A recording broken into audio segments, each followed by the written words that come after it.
예, 지난해 불법 대부업체나 사채 등 고리대금 이용자 수가 41만 명에 달하는 것으로 조사됐습니다. 이용 잔액 규모는 전년 대비 3천억 원이 증가한 7조 1천억 원으로 추정됩니다. 이용자 상당수가 고령자나 주부 등 이 경제 활동이 다소 미흡한 그런 국민들로 이루어지고 있어 대책이 시급한 상황입니다. 오늘 약이 되는 금융, 돈이 되는 금융, 조성목의 머니클리닉에서는 이 사채 문제 집중적으로 분석을 해보겠습니다. 사채 전문가시죠? 예, 한국서민금융연구원의 조성목 원장 오늘 나오셨습니다. 어서 오십시오. 예, 안녕하십니까? 예, 안녕하십니까? 미세먼지 때문에 출퇴근할 때마다 이 고담시에 있는 것이 아닌가 이렇게 생각이 듭니다. 저도 지금 그 뉴스를 전해드리면서 목이 참 잠기는 그런 상황이 좀 있었는데 이 미세먼지는 그 생각하는 것보다 이렇게 상당히 좀 위험한 그런 독이 되는 그런 재난으로까지 얘기가 되고 있지 않습니까? 기상 관측상 사채도 뭐 다른 것 같지는 않습니다. 상당히 독이 되는 그런 금융인데 이 사채는 왜 자꾸만 생길까요? 이 사채는 이제 우리가 필요악이라고 하죠. 사실 돈이 필요한 사람들한테는 정말 사채 업종이라는 게 필요한 거고요. 예. 근데 또 고금리나 이제 불법 채권 출시 이런 걸로 인해서 피해를 보면 악이고요. 예. 필요악이라 하는데 이거는 뭐 지구상에 생길 때부터 계속 있었어요. 함무라비 법전에도 이제 대출이라는 개념이 나오거든요. 예. 거기서 뭐 상인이 공물을 빌려줄 때에 뭐 공물 1구루에 대해서 100실리의 이자를 받는다 뭐 이런 그 조항이 나오고요. 르네상스 해방기에는 이제 성장과 더불어서 빚을 빌려서 이제 성장을 하는 이런 그 개념이 도입되고, 뭐 고조선 3법에서도 이제 상해를 입히면 뭐 몸으로 때워라 뭐 예를 들어서 이런 것도 도입이 되고요. 그래서 이제 근대에 들어서는 제너럴 모터스의 할부금융 제도가 1920년대에 도입이 됩니다. 이러면서 이제 이 부채를 갖다가 신용이라는 그 개념을 더 씌우게 되죠. 그래서 우리가 이제 가계 신용 대출을 할 때는 그게 다 부채거든요. 그래서 신용이라는 개념을 이제 도입해서 이렇게 했는데 그게 이제 지금 사회 문제화 되고 있는 이유는 뭐냐면 우리가 1997년도 외환위기를 맞아가지고 정말 이자제한법이 폐지되고 하면서 이자제한법 폐지된 상황에서 이제 외국의 대부업체들도 들어오고 뭐 이러면서 결국 돈을 그냥 무작위로 뿌리는 셈이 돼버렸어요. 그래서 뭐 연 130% 고금리를 받던 시절도 있었고, 그 신용카드는 또 남발이 돼가지고 누구나 막 신용카드 26장까지 막 발급받아서 쓰고 그러다 보니까 이 사채 문제가 불거지게 된 겁니다. 앞서서도 우리 조 원장께서는 사채 전문가시지 않습니까? 계속 저희가 소개를 해드리면서 특히 이제 카드 같은 신용카드가 없었으면은 지금 우리나라 국민 경제, 특히 이 부채라든지 이런 부분에 대해서는 어떻게 지금 진행이 되고 있을까 이런 얘기를 앞서서 좀 드린 적이 좀 있었습니다. 근데 사채업자는 대부업자다, 내지는 대부업자는 사채업자다라는 그런 공식이 자주 언급이 되는 것 같습니다. 이 차이가 있습니까? 아니면 같은 것으로 봐야 됩니까? 글쎄요, 많이 아쉽습니다. 지금 17년 됐거든요. 2002년도에 이제 대부업의 등록 및 금융 이용자 보호에 관한 법률, 속칭 대부업법이라는 게 생겨가지고 지금 8,500개 정도가 등록이 돼 있어요. 여기는 사실은 이제 대규모 120억 원 이상 그 대출 규모를 가진 데는 금융위에 등록을 하도록 해서 금감원 검사를 다니고 검사를 하고 있어요. 그런데도 불구하고 이제 워낙 8,500개씩 되다 보니까 지방자치단체에 등록된 소형 업체들이 이게 좀 나쁜 짓을 많이 하다 보니까 사채하고 구분이 안 돼요. 사채라는 거는 그야말로 불법입니다. 그 자체가. 그래서 이제 정부에 등록하라고 했는데 하지도 않고 정부의 규제를 받지 않는 이런 거기 때문에 5년 이하 징역에 처할 수 있는 이런 큰 범죄임에도 불구하고 대부업하고 용어가 좀 혼돈해서 이렇게 쓰여지고 있는 실정이죠. 그렇군요. 그건 반드시 구분을 해줘야 되고 대부업도 정부에서 필요해서 이제 양성화를 시켜놓은 겁니다. 지금 저축은행이라고 불리는 옛날 신용금고죠. 그게 1973년도에 사실은 사채업을 하던 분들을 이렇게 양성화시켜 놓은 거예요. 예. 그래서 지금 17년이 됐는데도 불구하고 대부업 이꼴 사채업자 이렇게 하는 거는 좀 문제가 있죠. 그런 등식은 좀 네. 이 분명히 짚고 넘어가야 되는 그런 네, 부분이겠군요. 지금 뭐 사채업자들 같은 경우에는 가장 우리가 쉽게 볼 수 있는 것이 예전엔 그 소위 말하는 딱지, 명함 같은 거 그렇습니다. 많이 뿌리기도 했고 차창에다 또 이렇게 그 네. 그렇죠? 거기도 이제 뽑아놓기도 했고 그랬었는데 요즘은 규제가 좀 강해지면서 그런 모습들은 좀 덜 보이는 것 같습니다. 근데 요즘은 어떻게 서민들에게 이 사채업자들이 접근을 합니까? 엊그제 이제 그 금융감독원에서 갤럽을 통해서 조사한 것도 보니까 어떻게 사채업자한테 갔는가. 제일 먼저 이제 많이 나오는 게 광고예요. 네. 광고가 이제 뭐 보면 아까 말씀하신 그 찌라시 전단지 형태의 광고도 있을 수 있고, 예. 뭐 지금 SNS상 그 광고 있지 않습니까? 예. 이런 걸 하는 경우도 있고 그런데 이 사람들은 대부분 쓰는 용어가 비슷합니다. 누구나 대출 가능. 뭐 예를 들어서 급전 뭐 당일 대출, 예. 뭐 정부 지원 자금 대출, 뭐 이런 식으로 광고를 하거든요. 그래서 상식에 좀 안 맞는 이런 광고를 통해 제일 많이 하고요. 두 번째는 지인을 통해서 돈은 필요한데 야 저기 가면 돈 빌릴 수 있어, 뭐 이렇게 소개시켜줘 가지고 가는 거 이런 형태로 해서 사채 시장에 많이 진입을 하게 됩니다. 예. 근데 이제 이게 이분들이 또 그럴 수밖에 없는 것이 설문조사 결과에서도 나타난 게 이제 가장 많이 쓰는 게 생활자금이에요. 예. 돈 빌리는 이유, 왜 돈 빌리셨죠? 생활자금이 45%입니다. 그 자영업자들이 또 자영업을 버티기 위해서 또 한 43% 쓰고요. 그러다 보니까 결국은 우리가 정부에서 아무리 이거 쓰지 마라 해도 그럼 정부에서 빌려주냐 이 말이죠. 그러다 보니까 결국은 이 광고나 지인들의 소개에 넘어가서 사채 시장으로 갑니다. 예. 요즘에 인터넷에 뭐 카페라든지 블로그를 통해서 모집을 하는 사항도 좀 많은 것 같습니다. 거기에 다 들어가서 확인을 해볼 수도 없고 또 이 당국으로서도 상당히 좀 힘든 그런 점이 있겠습니다. 이렇게 온라인이라든지 인터넷 통신을 통해서 하는 그런 부분들 같은 경우도요.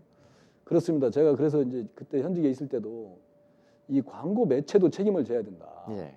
예를 들어서 그런 광고가 올라오면 물론 돈벌이 수단으로 그냥 다 받아줄 게 아니고 이 업체가 그 대출 광고를 하고 있는데 정부 그 지방자치단체라든가 금융위에 등록되는 업체인지 예. 뭐 이런 걸 확인해서 올리도록 그 좀 규제를 해야 되는 거 아닌가? 예. 이런 것도 제안했던 그런 그 기억이 있는데요. 사실상 이거는 뭐 감독원의 일이 아니에요. 고리사채라는 거는 그 정부의 인허가를 받은 게 아니지 않습니까? 예. 그러다 보니까 이거는 정부 부처 간에 그 협업을 통해서 잡아내야 됩니다. 예를 들어서 방송통신위원회라든가 이런 걸 통해서 그런 불법 광고를 못하게 하고요. 예. 광고를 했을 때는 이게 무등록 대부업을 하는 거기 때문에 아까 말씀드린 5년 이하 징역이랑 5천만 원의 벌금이에요. 이런 것들이 무분별하게 이렇게 하다 보니까 아까 말씀드린 생활비가 필요하다든가 뭐 자영업을 하는데 돈이 필요한 분들은 이제 빠지게 되는 것이죠. 예. 소위 말하는 급전 그렇습니다. 이런 것 때문에 지금 뭐 광고 얘기를 해주셔서 조금 더 여쭤보겠습니다. 대부 광고에는 필수적으로 들어가야 되는 한 7가지 그 요건이 있다면서요? 그렇습니다. 일단은 제가 이제 이 법을 위반하면서도 이 대부업법 이자 제한법이 없어졌잖아요. 예. 이자를 이제 그 40%까지 제한했었는데 그게 없어지다 보니까 무분별하게 대부업을 하는데 이 보니까 규제할 수 있는 법이 없어요. 그래가지고 이제 도입한 것이 뭐냐면 대부 광고를 하려면 반드시 귀하가 누구지? 예. 본인의 실체를 드러내라 이겁니다. 내가 그 상호라든가 자기 전화번호라든가 이런 것들을 분명히 그 드러내고 영업을 해야 되고 예. 내가 받는 이율이 얼마다 이거를 표시를 하라 이겁니다. 금리를 표시를 해줘라. 그다음에 그 어떤 어디를 통해서 지금 대출 모집을 하고 있는지 이런 거를 이제 표시하도록 의무화를 시켜놓고 있죠. 예. 그렇군요. 정리를 해서 다시 말씀을 드리면 이제 명칭 또는 대표자의 성명, 물론 이제 등록되어 있는 대부 광고, 대부 업체에 대한 광고 사항입니다. 지금 화면도 보고 계시는 그런 부분입니다. 특히 대부업 등록 번호 같은 거는 명시를 하도록 되어 있는데 예. 이분들이 이제 그 대부업 등록 번호 다른 사람 걸 갖다 쓰는 경우도 있어요. 이런 것들은 사실은 본인들이 잘 알 수가 없거든요. 그렇군요. 그래서 이제 그거는 이제 다른 그 방식으로 전화를 해본다든가 지자체에 예. 뭐 이런 식으로 해서 또 추가 확인을 해야 됩니다. 예. 이것들은 이 적법한 대부업체인지 여부는 전에 누차 말씀드렸던 금융감독원 파인, 예. I fine thank you 할 때 파인에 들어가면 그 등록 대부업체 조회 시스템이 있습니다. 예. 거기를 통해서 저기 광고에 나온 내용이 맞는지 이런 걸 확인해 보고 이용할 필요가 있습니다. 예. 전화도 있죠? 1332? 그렇습니다. 예. 아, 이거 진짜 돈 빌릴 때 잘 빌려야 되는데 말이죠. 맞습니다. 특히 이제 이 대부, 불법 대부 같은 경우에는 그 자체 태생 자체가 불법이기 때문에 또 추심하는 데 있어서도 상당히 아주 위법적인 그런 사례들이 좀 많은 것 같습니다. 피해 사례들이 많죠. 요즘 특히 그 두드러지는 어떤 그 피해 유형이 있습니까? 요즘에는 이제 그런 그 사채업자들도 이제 리스크를 회피하려고요. 한 번에 이렇게 많이 빌려주지 않았습니다. 예. 그래서 이제 보면 30만 원을 빌려주고 일주일 뒤에 50만 원을 갚도록 이렇게 합니다. 그러면 연 이율로 따르면 3,500%예요. 잠깐만요. 30만 원을 일주일간 빌려주고 그 다음에 50만 원을 받는다. 그렇습니다. 이게 계약이 우선 성립이 돼야 되겠죠. 뭐 사적 계약이니까 자기들 둘이는 성립을 했다고 하는 거죠. 예. 물론 뭐 영수증을 주거나 쓰진 않아요. 증거를 남기지 않지요. 그렇게 하면서 이제 뭐 두 번, 세 번 쓰면 1년짜리 대출을 해주겠노라 이렇게 이제 유혹을 합니다. 미리. 그런데 사실은 두 번, 세 번 써도 이제 똑같은 조건으로 빌리게 되죠. 예. 그러면 연 3,500%입니다. 연 3,500%. 예, 100만 원 빌리고 예를 들어서 100만 원 빌려 쓰고 1년 뒤에 3,500만 원 갚는 거나 똑같아요. 지금 법정 최고이율이 얼마나 됩니까? 연 24%입니다. 24%. 네. 그래서 이제 이런 그 대출을 그 아주 조직적으로 깔아놓습니다. 예. 그래놓고는 그 어느 정도가 두 번, 세 번 받다가 다른 사채업자한테 넘깁니다. 이 사람을 딴 데서 대출받게 해서 자기가 회수하는 방식으로. 채권을 양도를 해서 그렇습니다. 새 채권자가 그걸 네. 받게 되는군요. 그렇습니다. 그래서 이런 대출들이 많고요. 또 하나는 그 이제 학생들까지도 이제 사채 시장에 우리 전에 델랍 뭐 이런 거 했지 않습니까? 예. 대리 입금 뭐 이런 거 했지 않습니까? 게임하고 이러다가 이제 돈이 필요한 사람들을 대상으로 해서 게임비를 대납해주고 10만 원, 뭐 20만 원씩 빌려주고 받는다든가. 근데 그게 우리는 볼 때 저거 해서 돈 되겠나 싶지 않습니까? 그런데 이제 수천 건씩 이렇게 깔아놓고 조직적으로 하기 때문에 이런 사채, 음성적인 사채들이 많이 유행이고요. 예. 가장 그 우려되는 거는 이 사채를 빌려 썼는데도요, 이 두려워서 신고를 못 해요. 그리고 사채를 썼다는 것 자체가 좀 자기 치부를 얘기죠. 드러내는 예. 거잖아요. 그래서 지금 뭐 갤럽에서 신용 그 조사를 우리가 이제 실태 조사를 했다고 하는데 이게 대면 조사 방식이거든요. 네. 사실 그러면은 사채 쓴 사람 분이 나 사채 썼습니다, 얼마 썼습니다 답변 제대로 안 하죠. 그렇겠군요. 그래서 저희 서민금융연구원에서는 그걸 이제 비대면 조사를 합니다. 비대면으로 7등급 이하 어려운 분들을 대상으로 해서 이제 이번에도 2만 한 2,500명이 응답을 해왔는데요. 예. 아마 분석해서 이제 내년 1월쯤에는 이제 발표를 할 겁니다. 그렇군요. 이 비대면이라는 것은 그럼 전화나 아니면 뭐 어떤 식으로 해서 주로 조사를 이제 인터넷을 통해서 뭐 우리가 그 저신용자들이 많이 오는 그 서민 뭐 금융진흥원이라든가 예. 뭐 신복이라든가 이번에는 이제 토스까지도 동원했어요. 네. 인터넷 은행 신청한 토스에서도 이제 10,000명 이상이 응답을 해왔는데 저신용자한테 이제 그 메시지 형태로 설문을 보내는 겁니다. 예. 그래가지고 이제 답을 받아서 거기에서 거짓말 시킬 필요는 없지 않습니까? 그렇죠. 그래서 이제 그런 조사 방법을 우리는 택하고 있고요. 그래서 그 결과치가 많이 차이가 납니다. 그래서 지금 사금융 실태는 숨어 있는 거기 때문에 대면으로 물어봐서는 잘 안 나온다. 예. 이렇게 이해하면 되겠습니다. 알겠습니다. 사채업자들 뭐 보통 보면은 뭐 신체 포기각서 뭐 이런 걸 쓰라고 하는 것도 영화에 이제 나오고 뭐 그런 경우가 많습니다만 물론 그 계약 자체는 뭐 불법이니까 성립이 되진 않겠죠. 하지만은 이 사채업자들이 이 채무자들에게 가하는 어떤 불법 행위 어떤 것이 있습니까? 사실 그 사채 포기 각서는 제가 이제 18년 전에 사채 시장 피해 신고를 받을 때 예. 많이 봤던 겁니다. 뭐 안구 포기각서, 예, 안구 포기각서. 눈 하나에 뭐 200만 원 빌려주고 뭐 안구 포기각서를 받는다든가 이런 걸 예. 많이 봤던 건데 지금은 이제 정부에서 단속이 이제 심해지고 하니까 증거를 남기질 않아요. 예, 그런 거 갖고 신고하면 이제 큰일 나니까 그렇게 하지 않지만 우려스러운 거는 법보다는 주먹이 가깝다는 말이 있지 않습니까? 예. 그러다 보니까 더 심하게 괴롭히지 않을까. 그래서 뭐 음성 그 뇌모녀 그 예. 사건이라든가 뭐 의정부 사건 이런 거 뒤에는 항상 사채가 있었어요. 예.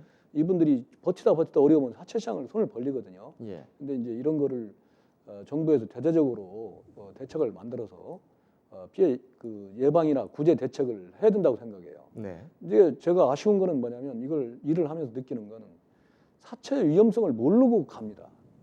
모르고 사채 시장에 뛰어들어요. 그래서 돈을 빌리러 가는 거예요. 근데 그분들은 상당히 그 예를 들어서 주부가 아이들 이제 학교 갔다 올 때 검은 양복을 입은 그 사채업자들이 한 8명이 그 1층에서 말입니다. 예. 네 학교 어디니? 뭐 이렇게 물어본단 말이에요. 채무자의 그 자녀들을 그렇습니다. 상대로 해서 물어본단 말이에요. 그럼 어디니 물어볼 수 있지 않습니까? 근데 그 복장이라든가 그런 걸 위에서 어머니가 봤다. 예, 학교 못 보냅니다. 예. 그만큼 그 아주 교묘하게 큰 그 폭행 협박을 안 하면서도 이 상환 압력을 가하는 게 사채업자입니다. 예. 그래서 물론 뭐 그 주저도 모르게 뭐 처리하는 그런 경우도 있을까봐 이제 많이 두렵긴 합니다만 예. 거기에 굴해서는 안 되고 정면 대응을 해서 112에 신고를 해서 구제 요청을 해야 됩니다. 아, 그렇군요. 이 불법 채권 추심 행위 중에 이 대출 시 이루어지는 불법 행위를 그 설명하신 책을 보니까 꺾기 대출이라고 있더군요. 이건 뭡니까? 이제 대출을 할 때요. 일부를 이제 그 예를 들어서 100만 원을 빌려주면서 한 70만 원을 미리 떼는 거예요. 이자를 미리 나중에 받을 이자를 미리 떼고 이제 주는 겁니다. 아니 100만 원을 빌려주면서 70만 원을 뗀다고요? 네, 이제 다음에 낼 이자까지도 미리 받아 놓는 거죠. 근데 이제 법에서는 예. 이런 경우는 이제 70만 원만 빌려준 걸로 이자 계산을 해라 이렇게 돼 있어요. 예. 그래서 꺾기를 했을 때는 꺾어서 가져간 금액 이게 30만 원을 가져갔다. 네. 그럼 30만 원 빌린 게 아닙니다. 70만 원을 원금으로 해서 이자를 계산해서 이제 갚으면 되는 거라 이렇게 예. 이해하시면 되겠습니다. 그렇군요. 그래서 지금 보면은 법에는 상당히 엄격하게 돼 있어요. 예를 들어서 뭐 불법 채권 추심 그 유형에 보면 밤에 말입니다. 사생활을 보호하잖아요. 예. 밤 9시부터 아침 그 8시까지는 전화도 문자도 못 하게 돼 있어요. 그렇죠.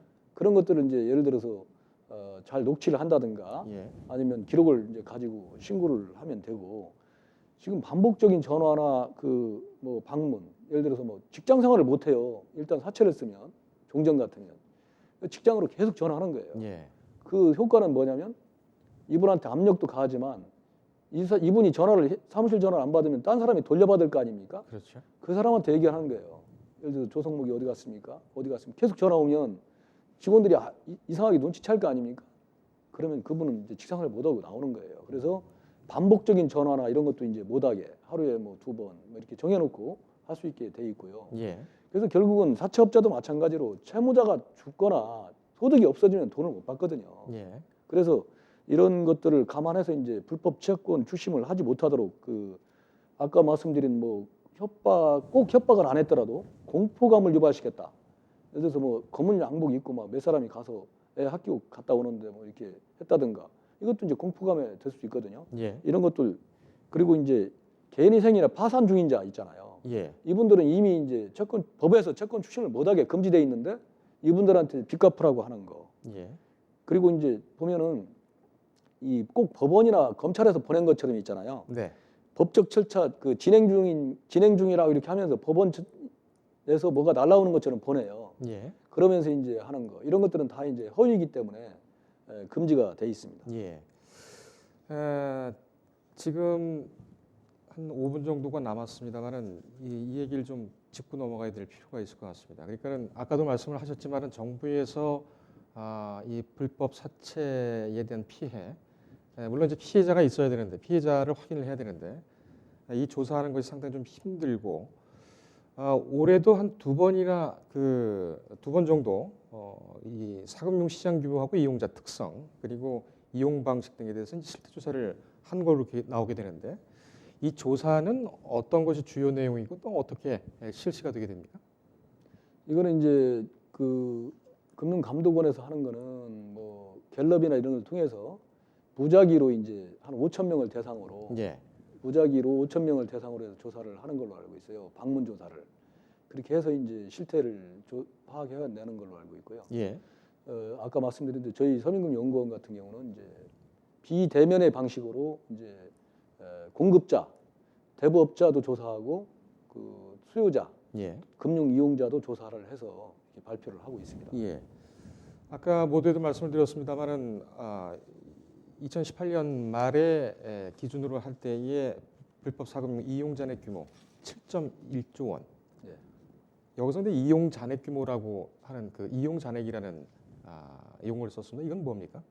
이게 이제 지금 현재 사채를 쓰고 있는 사람들의 합의라는 그런 얘기죠. 그러니까는 채무로 남아 있는 남아있는. 일부 상환을 하고 예. 이 채무로 남아 있는 잔액. 그렇습니다. 그 예를 들어서 기준으로. 뭐 파산을 했다든가 개인을 희생을 해가지고 안 갚아도 되는 빚으로 다 정리가 된 거 빼고 예. 실제 이제 갚아야 될 채무가 7조 1천억 정도 된다 이렇게 나온 거죠. 예.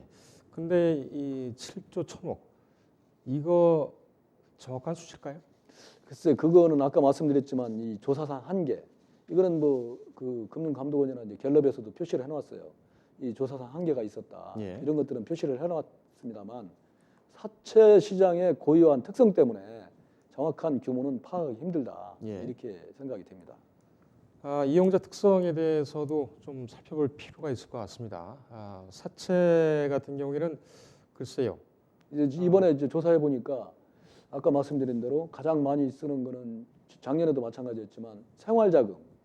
이분이 생활하기 위한 자금으로 가장 많이 썼고 예. 자영업자가 이제 자영업을 유지하기 위해서 이제 쓴 이런 비율이 가장 높았고요. 연령별로 보면은 경제 생활이 가장 많이 하는 40대가 가장 많았고 예. 특히 이제 60대 이상이 20%대에서 40%대로 이제 늘고 있다.